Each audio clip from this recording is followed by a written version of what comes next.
You go down and then you go up. Make it better, make it better. Down on the ground, it's just one way up. Make it better, make it better. If you stand by me, I will stand by you. To make it better, make it better. Hello and welcome to this edition of Rise Up with Rebecca Seawright on the Manhattan Neighborhood Network. I'm your host, Assemblymember Rebecca Seawright, representing the Upper East Side, Yorkville, and Roosevelt Island. And today marks the 33rd anniversary of the Americans with Disabilities Act, which provided a clear and comprehensive national mandate for the elimination of discrimination against individuals with disabilities. 33 years later, and it is clear from my position as chair of the New York State Assembly People with Disabilities Committee, there is a lot of work to do to support people living with disabilities. This session, we obtained second passage of the Equal Rights Amendment that I sponsored in the Assembly. It's a state constitutional amendment, so it requires two passages, and it has a wide range of protected groups that it protects against alleged discrimination: a person's ethnicity, national origin, disability, age, and sex, including sexual orientation, gender identity, gender expression, pregnancy, and pregnancy outcomes. Now the voters will have the first time in the history of New York State to vote for an equality amendment on the ballot in November of 2024. This session, we made progress with my bill passed in both houses, the Assembly and the Senate, to increase representation of people with disabilities on our state's planning council. With the passage of this bill, 60% of the representatives will consist of people with a disability, and at least 1/3 having an intellectual or developmental disability. The bill also renames the Disabilities Planning Council to the State Council on Developmental Disabilities, bringing the state into compliance with person-first language to put the person before the disability. I'm sponsoring legislation improving service delivery, wages for direct support professionals, and innovative housing solutions to empower people to live as independently as possible while ensuring more equitable access to services. We cannot rest on the laurels of protections afforded by the federal ADA. People with disabilities need to live with the dignity of independence and to live safe and enjoyable lives beyond compliance. Yesterday, I attended the CCSD, the CUNY Coalition of Students with Disabilities, and I am inspired by their progress made when they came to Albany and lobbied on the $1 million staircase for additional funding for higher education services. But today, on the 33rd anniversary of the American with Disabilities Act, we have a very special guest, and I am so honored and pleased to have one of the architects of the ADA, a man who stood on the White House lawn 33 years ago with President H.W. Bush as the ADA was signed into law. Mr. James Weisman is one of the foremost champions for the rights of people with disabilities in the nation. He was a longtime legal counsel and later CEO of the United Spinal Association, formerly the Eastern Paralyzed Veterans Association. And in 1984, he successfully settled a lawsuit against the city of New York for its inaccessible transit system. And the terms of the settlement ultimately laid the foundation for a large part of the Americans with Disabilities Act and earned him recognition as an architect of the ADA. In 2021, he was inducted into the New York State Independent Living Council's New York Disability Rights Hall of Fame for a career devoted to equality. James, I want to thank you for taking time to come on our show today and to share your expertise, your wisdom, and all the championship that you have done in fighting for equal rights. Thank you very much. It's my pleasure to be here on this historic day. James, you've been involved in the disability rights movement for so long. How did you get involved, and what was it like for people with disabilities years ago? Well, I got involved as a camp counselor and lifeguard for disabled kids. And there were disabled counselors there who became my friends. And I had no familiarity with disability really, but having people be your friends with disabilities first, as your only contact, takes away all stigma. They're either funny or not funny or thin-skinned or, whoever they are. And you learn this lesson young, and I guess it stays with you. And I got very friendly with a guy with osteogenesis imperfecta, which is a brittle bone disease that dwarfs people. And he and I both went to law school. And he actually ran for president and won as student body president of Hofstra University and beat Norm Coleman, who became the senator from Minnesota. So he put himself on the map when he was young. And I thought I was going to, we went to law school. I was working in the Brooklyn DA's office, and the city went broke. And I thought I was going to be an assistant district attorney, and they froze hiring. And my friend said, "You want to write a grant proposal to do legal services for people with disabilities?" And Senator Javits actually got it funded, and Congressman Biaggi actually got it funded. We opened an office for the 19 inaccessible legal services offices in New York City.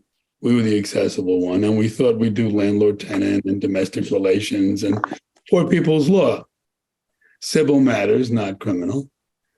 And in the door came those matters, but also they won't sell me a ticket to a singles dance because I'm in a wheelchair. Or the NYU was charging me twice my dorm rate because my wheelchair takes up too much room. Or they won't let me in a public pool, even though I'm a silver medalist in the Paralympics, because I'm in a wheelchair. Or I can't get on the bus. I can't get on the subway. There's no accessible housing. I've been recently deinstitutionalized, and I can't get off my block. There's no curb ramps. And so in 79, I sued New York City and MTA about transit. And it was all Democrats in government. And I understand the elected officials and the editorial boards of the newspapers, the MTA, they were all opposed to you, and yet you prevailed. Yes, there were so few elected officials on our side that I can name them. I mean, it was that easy. Koch was so outspoken about this. It's cheaper to pick up people in limousines.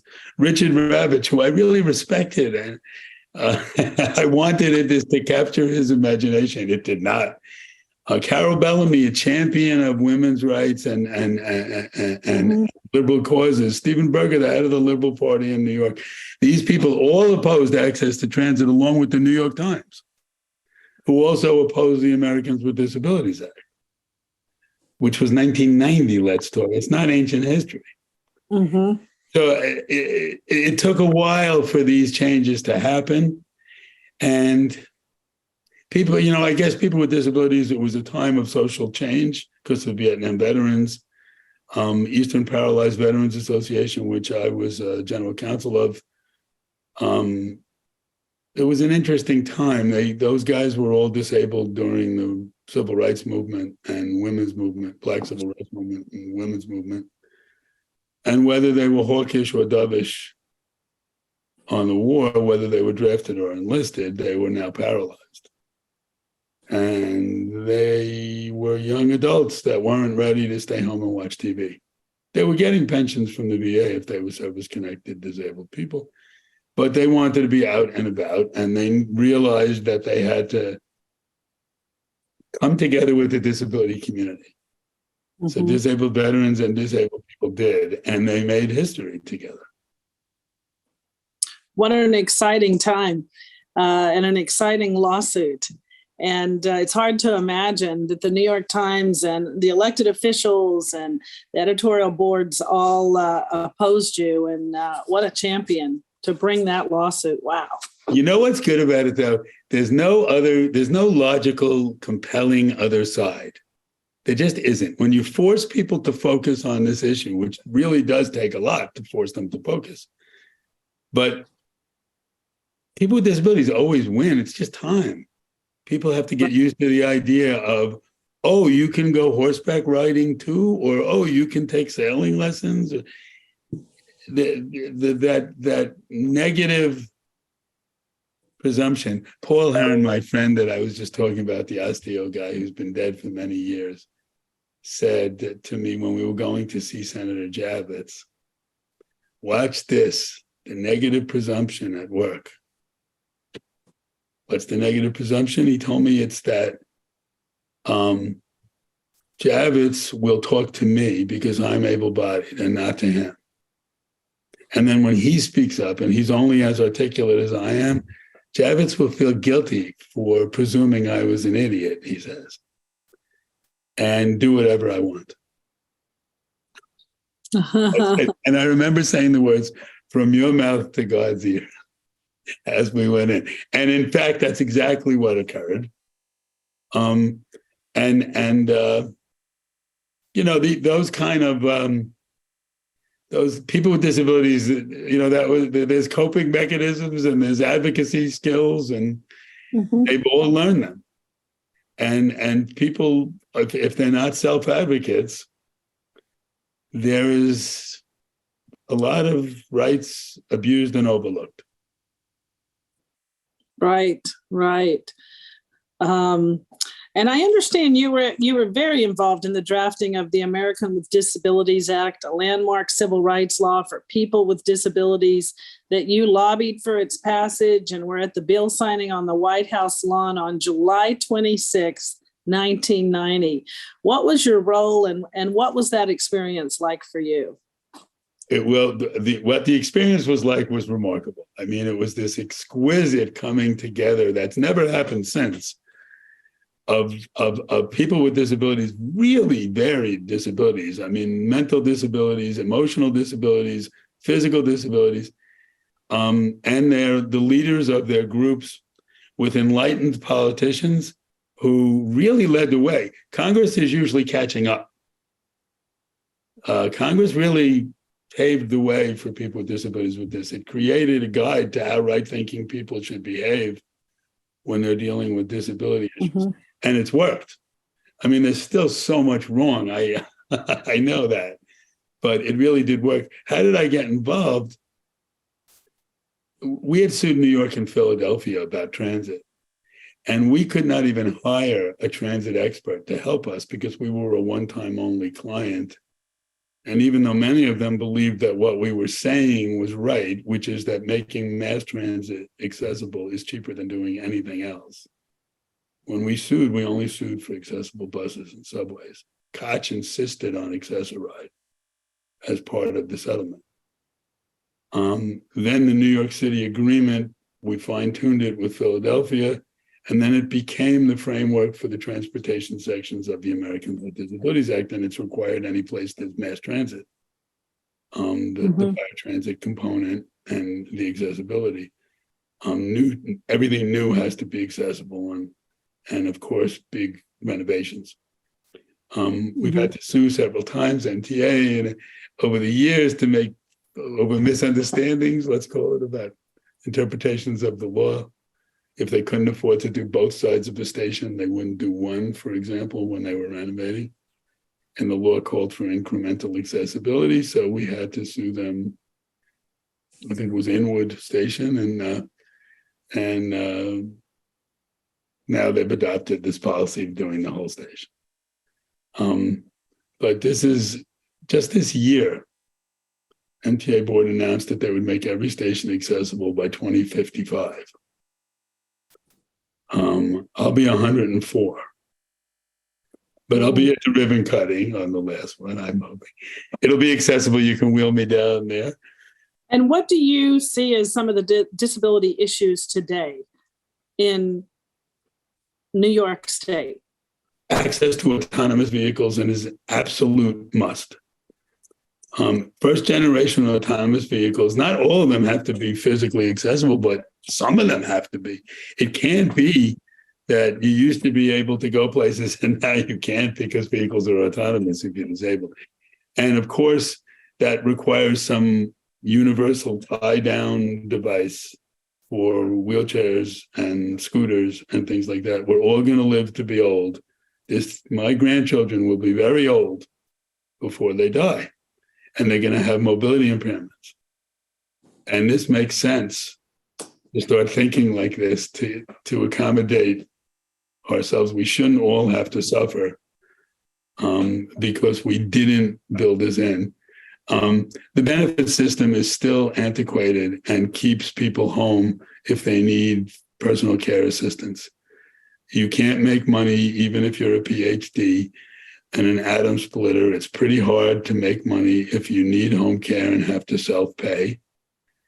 And the only payment is Medicaid. Medicare doesn't include it, except very limited after hospitalization. So to keep people in the community and out of nursing homes, and it's a shame that there are 25-year-olds in nursing homes, but there are. To keep people living in the community, we need accessible housing and mandates for accessible housing because it doesn't just happen.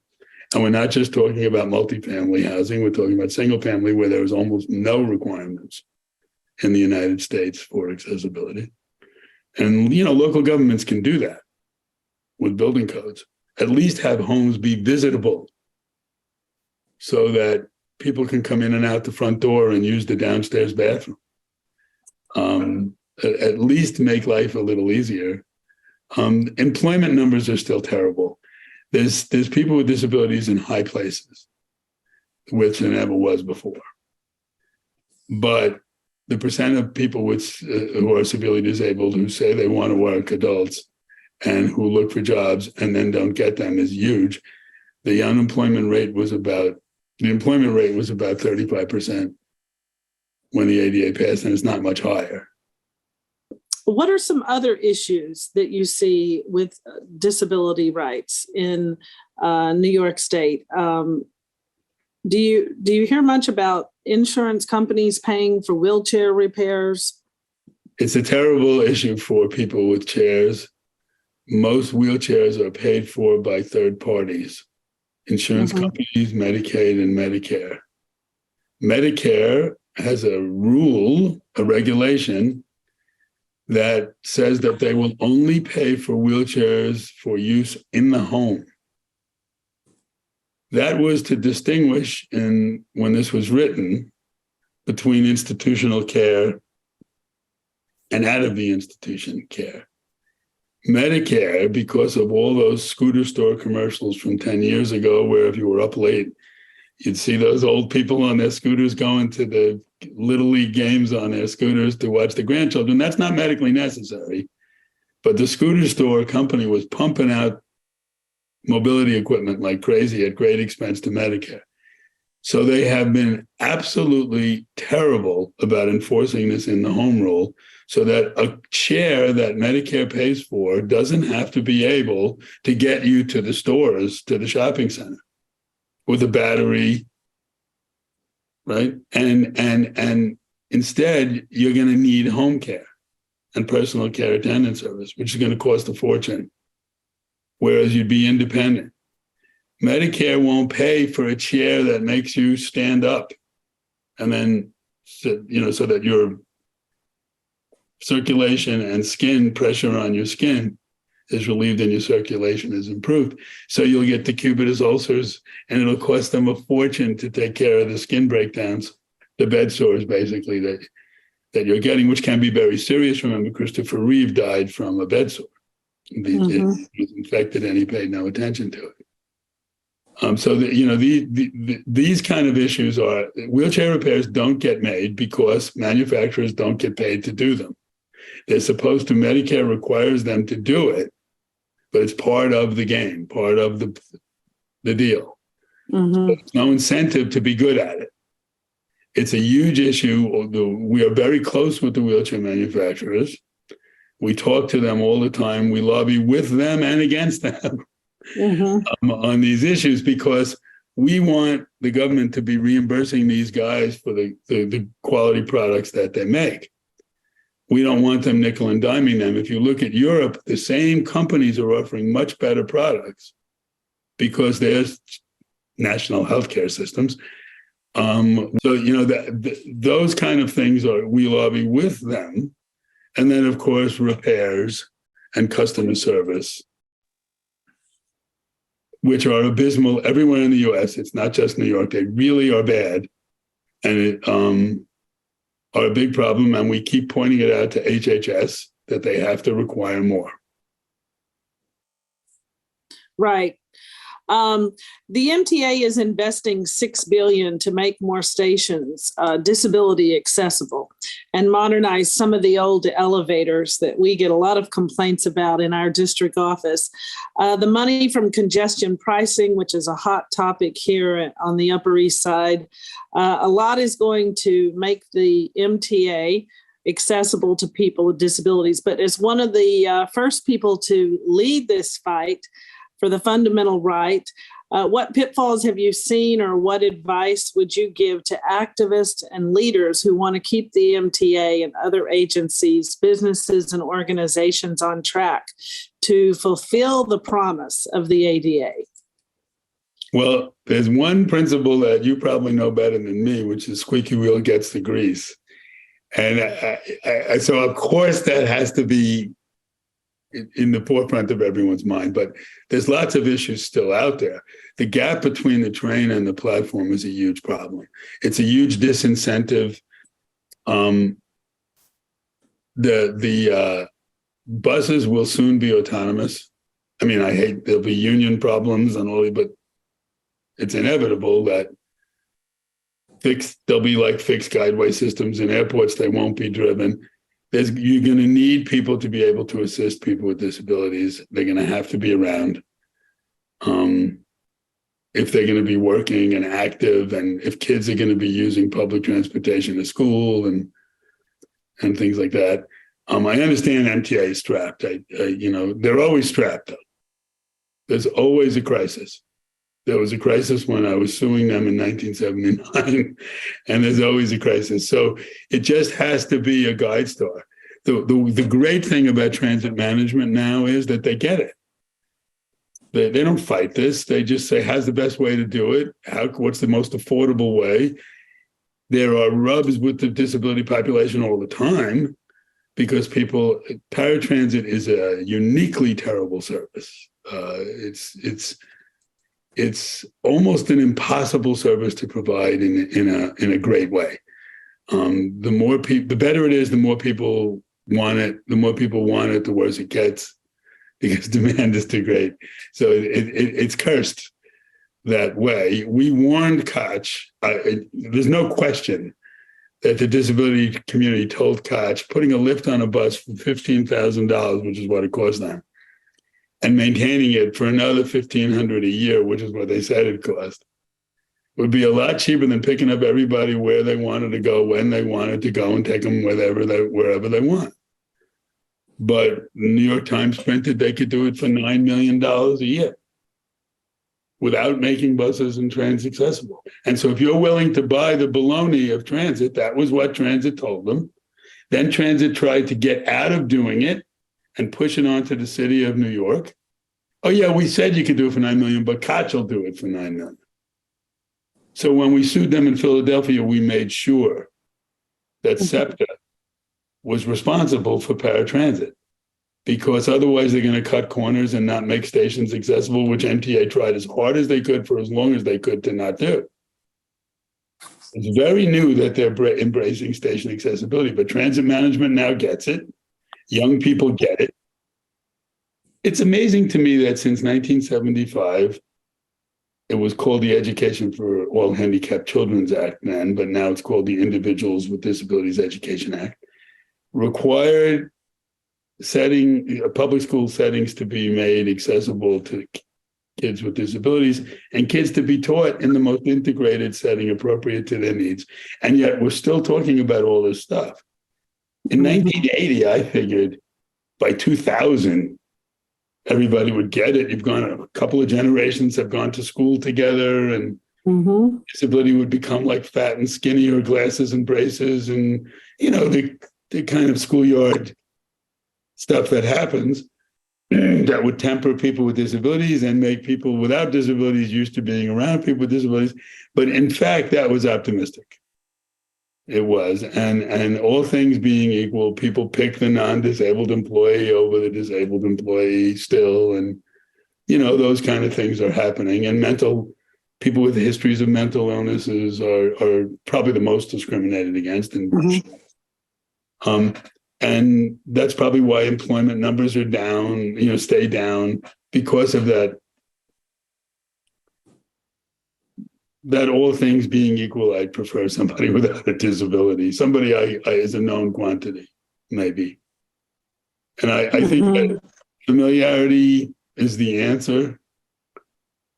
Koch predicted, for example, that people would be furious with lifts on buses because it would slow things down. And when the lifts, when they worked, busloads of people would break into spontaneous applause. People want it. Want. When the woman fell down the subway stairs with her baby a couple of years ago and died, someone said, I think it was West 4th Street. Someone said, why doesn't the station have an elevator? Because she had a stroller. Why doesn't that station have an elevator? The reason is MTA. That is the reason. They could have done it. They should have done it. Now they think they can do it, and they will do it. But it's 2055 till the last station. So, I'm sure people in the Black Civil Rights Movement will be the first people to tell you that change takes time. It certainly does. And passing the expanded Equal Rights Amendment this past legislative session, it was 156 years ago that suffragettes and Frank Douglass came to the state capitol and lobbied for it. But we're unfortunately out of time. I'd love to invite you back on as a guest again on our show. This has been an enlightening discussion about the past, the present, and the future of the disability rights movement. And so we thank you very much, James Weisman, for joining us today and sharing your expertise and experience in the decades-long struggle for equal rights on this, the 33rd anniversary of the Americans with Disabilities Act. And I want to thank our viewers for tuning in today and watching Rise Up with Rebecca Seawright on the Manhattan Neighborhood Network. Thank you.